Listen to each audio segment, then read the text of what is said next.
ओ भाई, मेरे गांव का बेटा ना सांड पागल हो गया, 4-5 लौंडों को उड़ा दिया, चित पड़े हुए हैं वहीं पे। फिर देखा मैंने, वाला सानिध्य सर को इनिशिएटिव लेना पड़ेगा। मैं 2 दिन पहले जिमी तो गए थे, भागते हुए गया, फंदा डाला, उसके ऊपर चढ़ा, टबड़ टबड़ करके इसको पार करके आ रहा हूं अभी, सिर्फ तुम्हारे लिए। Welcome to next office commerce बेटा, मैं हूं सानिध्य सर, आपका इकोनॉमिक्स हैकर, और हम यहां पर देश का भविष्य बनाते हैं। तुम्हें पता है, मुझे पता है, कॉस्ट का 1 शॉर्ट वीडियो डल चुका है चैनल पर, उसको जाकर देखो। अगर वो नहीं देखा है तो आपको ये देखने पर थोड़ा कम समझ आएगा, क्योंकि एक रैपिड रिवीजन है। अगले 10 से 15 मिनट में चैप्टर खत्म होने वाला है। चलो जी, टाइम वेस्ट नहीं करेंगे, चलते हैं सीधा टॉपिक के ऊपर। सर, कॉस्ट का देसी भाषा में मतलब बताओ क्या होता है?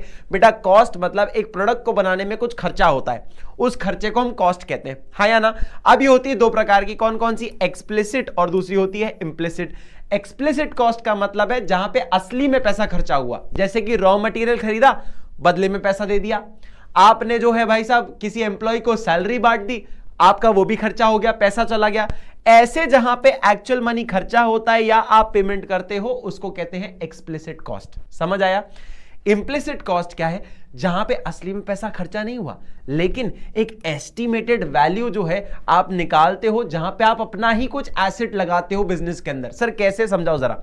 मेरी एक बिल्डिंग थी, मैं उसको रेंट पर देता तो मुझे उसका 50,000 रुपए रेंट मिलता। अगर मैं उसी बिल्डिंग को अपने बिजनेस के लिए इस्तेमाल करूं तो मुझे वो रेंट नहीं मिलने वाला। खुद का बिजनेस खुद को रेंट देगा क्या? नहीं देगा ना। तो ये 50,000 जो मुझे अब नहीं मिलने वाला, ये भी तो मेरा एक तरह का खर्चा है ना। उस खर्चे को भी मैं इस कॉस्ट में ऐड कर देता हूं, इसे कहते हैं इम्प्लिसिट कॉस्ट। समझ आया? तो आपका डेफिनेशन क्या है? Cost in economics include actual expenditure, that is explicit cost, and एक इंप्यूटेड वैल्यू, एक ऐसा खर्चा जो आप निकाल रहे हो, एस्टिमेशन लगा रहे हो कि कितना आपका रेंट आ सकता है खुद का, supplied by the owner, input supplied by the owner, owner ने कितना इनपुट लगवाया, उसे कहते हैं इंप्लिसिट कॉस्ट। ठीक है, दोनों के बीच का डिफरेंस भी देख लो अगर देखना है तो। Payment made to outsiders, explicit cost. Implicit cost मतलब सेल्फ सप्लाइड फैक्टर्स, खुद की चीजें लगा दी बिजनेस के अंदर।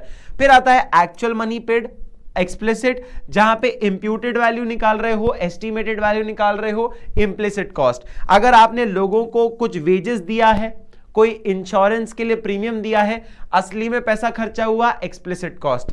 रेंट जो खुद की बिल्डिंग का हो या खुद की लैंड का हो, या इंटरेस्ट ऑन कैपिटल, वो हमारा इम्प्लिसिट कॉस्ट की तरह काम करता है। समझ आया? अब आता है cost function. Sir cost function क्या है? एक relationship between what? Output and cost, कि कितना प्रोडक्ट बना रहे हो और उसका कितना खर्चा आ रहा है, उसके बीच का एक रिलेशनशिप को बताता है कॉस्ट फंक्शन। ठीक है, इस चार्ट को अपन समझेंगे नेक्स्ट स्लाइड में। फटाक से इसका स्क्रीनशॉट ले लो।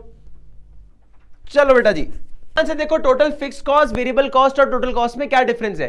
टोटल फिक्स्ड कॉस्ट, नाम में ही समझ आ रहा है, भले ही तुम 1 प्रोडक्ट बनाओ या लाख प्रोडक्ट बनाओ, तुम्हारे को इतना पैसा तो देना पड़ेगा ही। क्यों? जैसे कि बिल्डिंग का रेंट, तुम 1 प्रोडक्ट बनाओ, 0 प्रोडक्ट बनाओ कि लाख प्रोडक्ट बनाओ, बिल्डिंग का रेंट तो उतना ही रहेगा। ठीक है, तो देखो टोटल फिक्स कॉस्ट मतलब जो कॉस्ट फिक्स रहती है।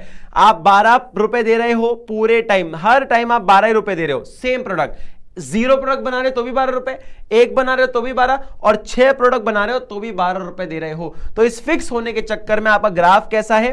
12 के ऊपर एकदम स्ट्रेट लाइन है, पैरेलल टू एक्स एक्सिस है, पूरे टाइम सेम है ना, 12 का ही है इसलिए स्ट्रेट लाइन है। समझ आया?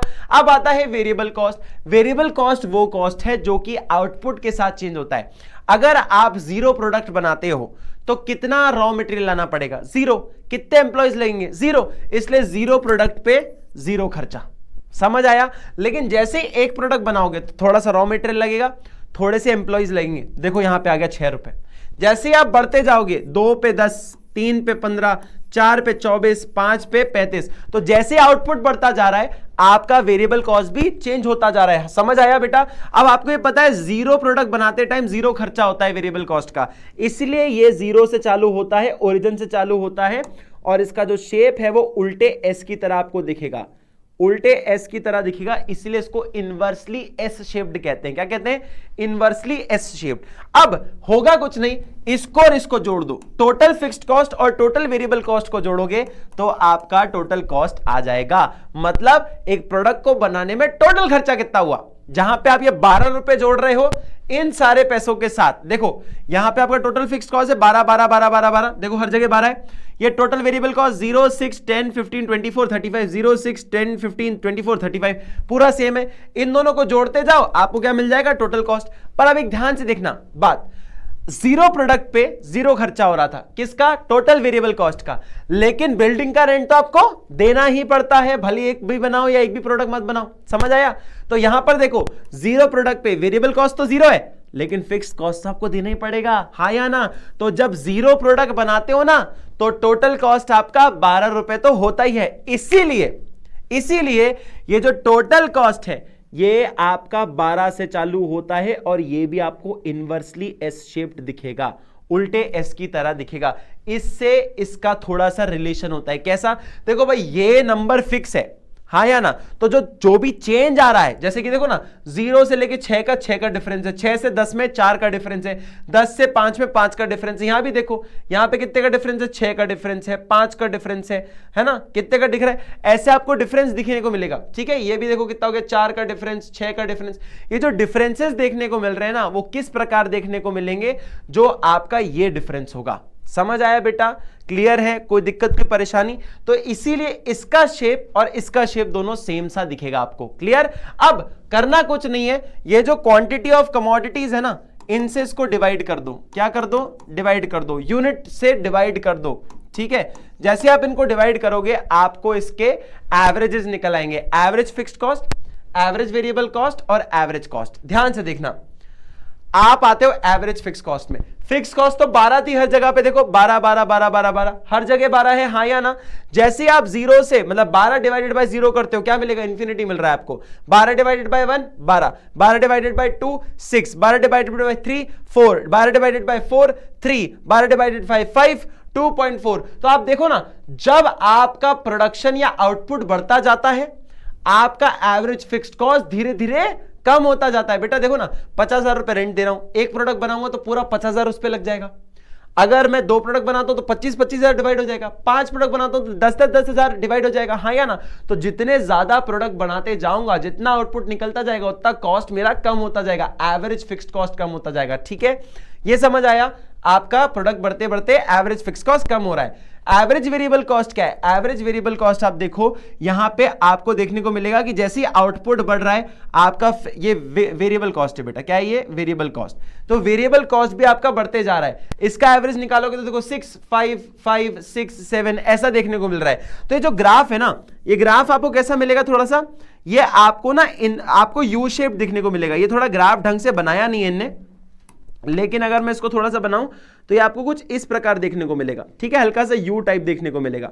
ठीक है, ये होता है लॉ ऑफ वेरिएबल प्रोपोर्शन की वजह से। किसकी वजह से, लॉ ऑफ वेरिएबल प्रोपोर्शन की वजह से। और जब दोनों एवरेज को जोड़ लोगे, किसको, average fixed cost plus average variable cost, तो आपका एवरेज कॉस्ट निकल आएगा। या तो टोटल कॉस्ट में से आउटपुट को डिवाइड कर दो, या तो इन दोनों को जोड़ दो, तो भी आपका क्या आ जाएगा, एवरेज कॉस्ट आ जाएगा। और ये भी आपको यू शेप्ड दिखेगा, क्योंकि ये भी लॉ ऑफ वेरिएबल प्रोपोर्शन की वजह से यू शेप्ड होता है। समझ आया, शेड्यूल ग्राफ सब मैंने दे दिया है, चाहो तो फटाक से स्क्रीनशॉट ले लो।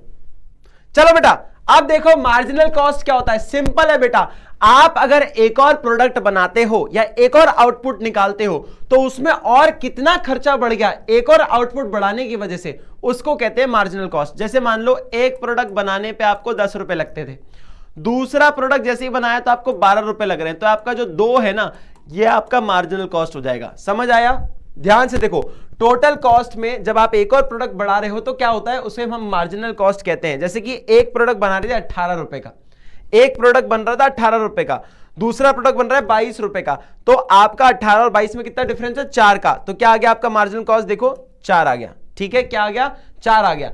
इसी प्रकार हमें मार्जिनल कॉस्ट निकालना होता है। इसका कर्व कैसा होता है, आपने नाइकी का लोगो देखा है, टिक साइन का, ऐसा कुछ आपको देखने को मिलता है नाइकी के साइन जैसे। ठीक है, नाइकी के साइन के जैसा आपको देखने को मिलेगा, इनिशियली गिरता है फिर अचानक से बढ़ता है। ठीक है, अब देखो रिलेशनशिप देखो फटाक से, आप एसी एमसी और एवीसी के बीच का रिलेशन देखना। सबसे पहले एसी जो है ना वो हमेशा एवरेज फिक्स्ड कॉस्ट और एवरेज वेरिएबल कॉस्ट, इससे और इससे हमेशा ज्यादा रहेगा। ठीक है, क्योंकि इन दोनों का एडिशन ही एवरेज कॉस्ट होता है। ठीक है, एवरेज कॉस्ट कैसे निकलता है? एवरेज वेरिएबल कॉस्ट और एवरेज वेरिएबल कॉस्ट और फिक्स कॉस्ट को जोड़ के बनता है, हाँ या ना, इसलिए वो हमेशा ऊपर रहेगा। दूसरी बात, एवरेज कॉस्ट, ये जो आपको ये वाला कर्व दिख रहा है, ये वाला कर्व और ये वाला जो कर्व है आपका, ये वाला, ये देखो ये वाला जो कर्व है, इन दोनों के बीच में जो आपको डिफरेंस दिख रहा है ना, ये जो डिफरेंस है, इस डिफरेंस को ही हम एवरेज फिक्स्ड कॉस्ट कहते हैं। मतलब आपको ये पता है average fixed cost plus average variable cost is equals to average cost, हाँ या ना। एवरेज दोनों का, फिक्स्ड और वेरिएबल का निकालोगे तो एवरेज कॉस्ट बन जाता है। अगर मैं क्या करूं, देखो अगर मैं ये बोलूं कि भैया एवरेज कॉस्ट, ये देखो एवरेज फिक्स कॉस्ट को अगर निकालना हो तो मैं क्या करूंगा, average cost minus average variable cost, हाँ या ना। तो इन दोनों का जो डिफरेंस है वही हमारा क्या है, एवरेज फिक्स्ड कॉस्ट है। देखो ना, इन दोनों का जो गैप है वो क्या है, एवरेज फिक्स्ड कॉस्ट है हमारा। समझ आया? ये गैप धीरे धीरे कम होता जाता है। क्यों?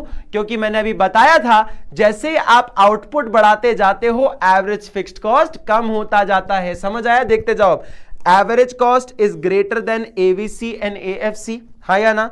द वर्टिकल डिस्टेंस, ये जो डिस्टेंस है, ये जो गैप है, vertical distance between AC and AVC, इन दोनों के बीच का वो क्या है, continues to fall with increase in output because gap between them is AFC, average fixed cost होता है इन दोनों के बीच का गैप, जो कि बढ़ते आउटपुट के साथ डिक्लाइन होने लगता है। ठीक है, थर्ड पॉइंट देखो, एवरेज कॉस्ट और एवरेज वेरिएबल कॉस्ट, ये दोनों एक दूसरे से कभी भी मीट नहीं कर सकते। ये एवरेज वेरिएबल कॉस्ट है और ये एवरेज फिक्स्ड एवरेज कॉस्ट है और एवरेज वेरिएबल कॉस्ट है, ये दोनों एक दूसरे से कभी इंटरसेक्ट नहीं कर सकते, मिल नहीं सकते, क्योंकि जो एवरेज फिक्स्ड कॉस्ट इन दोनों के बीच का डिफरेंस है ना, ये कभी जीरो नहीं होगा, ये कभी जीरो नहीं होगा, ये इसलिए दोनों मिल नहीं पाएंगे कभी। ये तीसरी लाइन ये बोलती है, average cost and average variable cost are U shaped because of law of variable proportion. जो मैंने अभी बताया था, दोनों यू शेप की तरफ क्यों दिखते हैं, क्योंकि दोनों लॉ ऑफ वेरिएबल प्रोपोर्शन की वजह से यू शेप्ड होते हैं। ठीक है, फिर देखो एवरेज वेरिएबल कॉस्ट और एवरेज कॉस्ट को ये नीचे से ना, ये आपका जो ये बदमाश है ना, कौन, ये आपका मार्जिनल कॉस्ट, ये ऐसा नीचे से कट करता हुआ जाता है ऊपर। ठीक है, ये क्या कर रहा है, नीचे से कट करता हुआ जा रहा है। दूसरे कलर से बनाता हूं, देखो ये नीचे से कट करता हुआ जा रहा है इस पॉइंट पे और इस पॉइंट पे। क्यों? क्योंकि ये मिनिमम पॉइंट पे कट करता हुआ जाता है मार्जिनल कॉस्ट को। ये जो पॉइंट्स है ना, ये इनके मिनिमम पॉइंट है। एवरेज कॉस्ट का जो मिनिमम पॉइंट है उस पे मार्जिनल कॉस्ट ने कट किया, और एवरेज वेरिएबल कॉस्ट का जो मिनिमम पॉइंट है उस पे मार्जिनल कॉस्ट ने इसको कट किया। ठीक है, और हमेशा आपका जो एवरेज कॉस्ट है उसका जो मिनिमम पॉइंट है वो हमेशा राइट की तरफ दिखेगा। किसके कंपैरिजन में? एवीसी के कंपैरिजन में। मतलब एसी का जो मिनिमम पॉइंट है इज राइट देन एवीसी का मिनिमम पॉइंट। देखो ना, इसके राइट में दिख रहा है आपको, हाँ या ना। फिर आता है, चलो एक बार और ये देख लो, टोटल कॉस्ट और मार्जिनल कॉस्ट के बीच का डिफरेंस क्या है। टोटल कॉस्ट और मार्जिनल कॉस्ट के बीच का डिफरेंस यही है कि भैया पहले ये इनिशियली बढ़ता है आपकी डिमिनिशिंग रेट से, टोटल कॉस्ट बढ़ रहा है लेकिन धीरे धीरे बढ़ रहा है। ठीक है, फिर एक पॉइंट पे यहां पे रुकता है जहां पे मार्जिनल कॉस्ट गिर रहा होता है। जब धीरे धीरे बढ़ता है ना टोटल कॉस्ट, तो मार्जिनल कॉस्ट गिर रहा होता है। ठीक है, फिर जैसे मार्जिनल कॉस्ट मिनिमम पॉइंट पे पहुंचता है और टोटल कॉस्ट इस पॉइंट पे पहुंचता है, मार्जिनल कॉस्ट तेजी से बढ़ना चालू करता है और टोटल कॉस्ट भी तेजी से बढ़ना चालू करता है। अब आपको सर ये रिलेशन कैसे बताना होगा कि देखो, टोटल कॉस्ट के बीच के जो डिफरेंस होते हैं उसी को तो हम मार्जिनल कॉस्ट कहते हैं ना। तो अगर ये बढ़ेगा तेजी से तो ये भी बढ़ेगा। ठीक है, ये धीरे धीरे बढ़ेगा तो ये गिरता रहेगा। समझ आया? इसे ही हम लोग यहां पे टीसी और एमसी के बीच का रिलेशन कहते हैं। ध्यान से देख लो, TC rises at a diminishing rate where MC declines. TC धीरे धीरे बढ़ता है, एमसी नीचे गिरता है। TC stops increasing